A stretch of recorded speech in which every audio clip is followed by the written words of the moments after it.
కొడాలి నాని మాట్లాడుతున్నారు, లైవ్ చూద్దాం. కలియుగ దైవమైనటువంటి వెంకటేశ్వర స్వామినే ఆయన ప్రసాదాన్ని రాజకీయాల్లోకి లాక్కొచ్చేసినటువంటి దుర్మార్గమైనటువంటి వ్యక్తి చంద్రబాబు నాయుడు.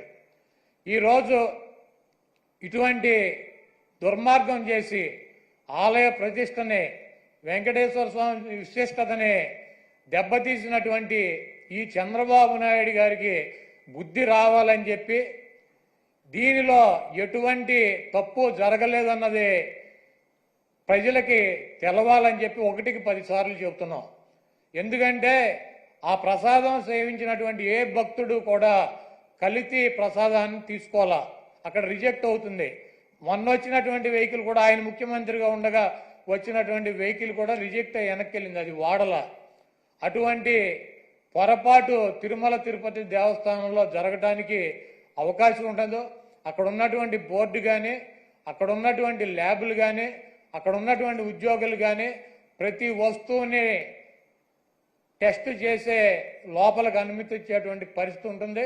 రిజెక్ట్ అయిన సందర్భాలు కోకొల్లలో ఎవరూ కూడా మేమేదో అపచారం చేశామనో, లేకపోతే జంతువులు కొవ్వు కలిసినటువంటి ఆహారం తిన్నామనో ఎవరూ కూడా బాధపడాల్సినటువంటి అవసరం లేదు. ఇది గతంలోనూ జరిగింది, ఇది ప్రాసెస్ జరుగుతూనే ఉంటుంది. ఎక్కడా కూడా ఏ ల్యాబ్ కూడా డైరెక్ట్గా దీంట్లో పశువులకు సంబంధించినటువంటి కొవ్వు కలిసిందని చెప్పి ఇవ్వాల. ఇలా జరిగి ఉండొచ్చు, అలా జరిగి ఉండొచ్చు. దీని మీద ఇంకా క్షుణ్ణంగా పరిశీలించాలని చెప్తే ఆ పనికిమాలిన రిపోర్ట్ ఒకటి తీసుకొచ్చి ఇది జరిగిపోయింది, తినేశారు, వండేశారు, స్వామికి పెట్టేశారు అని చెప్పి ఒక దేవుణ్ణి అడ్డం పెట్టుకుని రాజకీయాలు చేయడానికి దిగజారిపోయినటువంటి వ్యక్తుల్ని ఏమనాలి? ఇటువంటి వ్యక్తి ఈ రాష్ట్రానికి ముఖ్యమంత్రి. అంత ప్రతిష్ట కలిగినటువంటి గుడిని, అన్ని మహిమలు కలిగినటువంటి ఆ స్వామిని రాజకీయాల కోసం ఎవడన్నా అన్నం తినేవాడు బజారు లాగుతాడా? చంద్రబాబు నాయుడు భక్తుడా? నాకు 50 సంవత్సరాలు, 50 సంవత్సరాలు 40 సార్లు నేను తిరుపతి వెళ్ళా, 20 సార్లు గుండు కొట్టించుకున్నా, 15 సార్లు కింద నుంచి నడిచి వెళ్ళా, ప్రతి సంవత్సరం వెళ్తా. చంద్రబాబు నాయుడు ఎన్నిసార్లు గుండు కొట్టించుకున్నాడు అక్కడికి వెళ్ళి? వెంకటేశ్వర స్వామికి ఇష్టమైనది ఏంటి? భక్తులు, మహిళలు కూడా వెళ్ళి గుండు చేయించుకుంటారు, మహిళలు కూడా వెళ్ళి గుండు చేయించుకుంటారు. ఈయన ఎన్నిసార్లు చేయించుకున్నాడు? ఈయన వెంకటేశ్వర స్వామి భక్తుడా? రాజకీయాలకు వెంకటేశ్వర స్వామి వాడుకుంటాడు.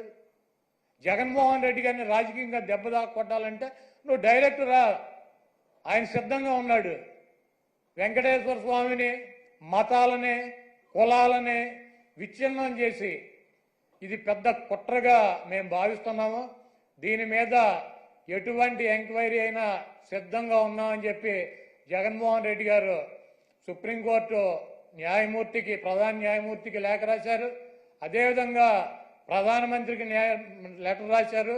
మీరు ఎటువంటి విచారణ జరిపినా వైఎస్ఆర్ కాంగ్రెస్ పార్టీ మేము సిద్ధంగా ఉన్నామని చెప్తే సిట్ అని చెప్పి, ఈయన సిట్ అంటే కూర్చున్నవాడు, స్టాండ్ అంటే నుంచున్నవాడు ఒక ఆఫీసర్ని వేశాడు. ఏం రాస్తాడు? లోకేష్ దగ్గరికి, ఈయన దగ్గరికి వెళ్ళి ఏం రాయమంటారు సార్ అని చెప్పి అడిగి రాస్తారా సిట్ రిపోర్టు? మీకు దమ్ముంటే సుప్రీంకోర్టు ప్రధాన న్యాయమూర్తితో విచారణ జరిపించండి, లేకపోతే సిబిఐతో విచారణ జరిపించండి. ఏమీ లేవు. సిట్ అంటే కూర్చునేవాడు, ఈయన కూర్చోమంటే కూర్చునే సిట్ అనే ఒక పోలీస్ ఆఫీసర్ని వేసి విచారణ జరిపిస్తాడంట. ఇంకా పైన చెబుతాడు మక్కలు ఇరక్కొడతా. ఎవడ మక్కలు ఇరక్కొడతాడు? కాకినాడ ఎమ్మెల్యే ఒక ఎస్సీ ఒక కాలేజీ ప్రొఫెసర్ని మక్కలు ఇరక్కొట్టాడు. నువ్వేం చేసావు? ఆ ఎమ్మెల్యే మక్కలు ఇరక్కొట్టావా? వెస్ట్ గోదావరి జిల్లాలో ఈ రాజ్యాంగాన్ని రచించినటువంటి డాక్టర్ బిఆర్ అంబేద్కర్ గారి పటాన్ని చించి అవతల వారేశాడు. అక్కడ దళితులు ఆందోళన చేస్తున్నారు 2 చోట్ల కూడా. నువ్వేం చేసావు? 2 ఎమ్మెల్యేలు మక్కలు ఎరకొట్టావా? ఈ రాష్ట్రంలో నీ పార్టీ కార్యకర్తలు, నాయకులు బరి తెగించి రోడ్ల మీద వైఎస్ఆర్ కాంగ్రెస్ పార్టీ కార్యకర్తలను చంపుతున్నారు, నాయకులను చంపుతున్నారు. వీళ్ళ మక్కలు ఎరకొట్టావా? వాళ్ళ మీద కనీసం కేసులు పెట్టగలిగావా? నువ్వు నీ పార్టీ వాళ్ళ మక్కలు ఎరకొట్టలేవు, నువ్వు వచ్చి అవతల వాళ్ళ మక్కలు ఎరకొడతా. ఇవన్నీ పోసుకోవాలి కబుర్లు ఎందుకు?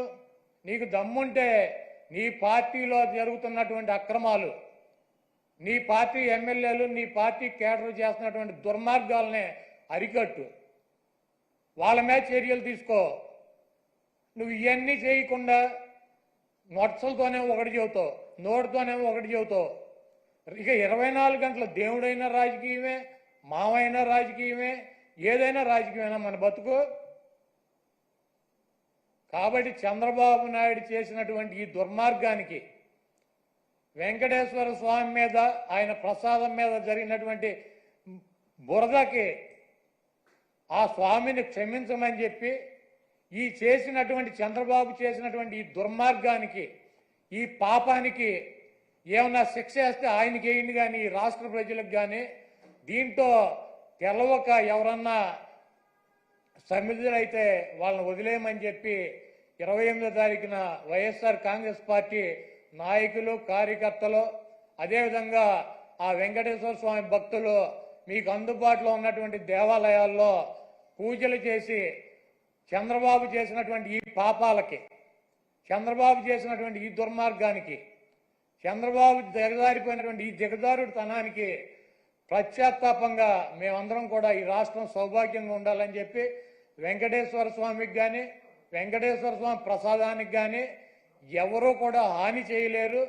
అది చెయ్యాలన్నటువంటి తలంపు వచ్చినా కూడా, చెయ్యవసరంల తలంపు వచ్చినా కూడా ఆ స్వామే చంద్రబాబు కన్నా మహిమ ఉన్నవాడు, చంద్రబాబు కన్నా ఎక్కువ అధికారం ఉన్నవాడు. చంద్రబాబు లాంటి 1,00,000 మంది చంద్రబాబులను కూడా వెంకటేశ్వర స్వామిని కన్నెత్తి కూడా చూడలేనటువంటి శక్తి సామర్థ్యాలు ఉన్న ఆయన తప్పు. ఈ కార్యక్రమంలో ఆయన పేరు అడ్డం పెట్టుకుని ఎవరైతే ఈ దుర్మార్గానికి పాల్పడ్డారో ఆ దేవుడే, ఆ వెంకటేశ్వర స్వామి ఆ వ్యక్తి మక్కిలెరకొట్టి ఒక మూల కూర్చోబెట్టే పరిస్థితి త్వరలోనే మనం అందరం చూస్తాం.